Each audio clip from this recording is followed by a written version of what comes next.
Madam K Healing Relief Oil. Your Scent of the Day series. Monday for peppermint, focus and productivity. We tried the peppermint and super bango nga niya mga mamshi ko.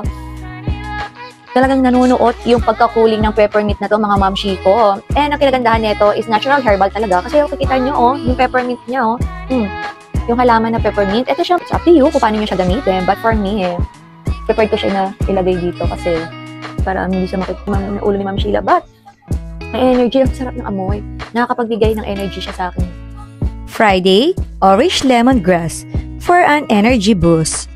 Apply to your wrist before meeting started for focus. Talagang mapipil nyo talaga ang cooling effect ng ating relief oil from Madam K Healing. Sunday, lavender. Apply this to your pillow for better sleep. Time check, 11:48. This lavender is for ultimate relaxation. And you? What's your scent today?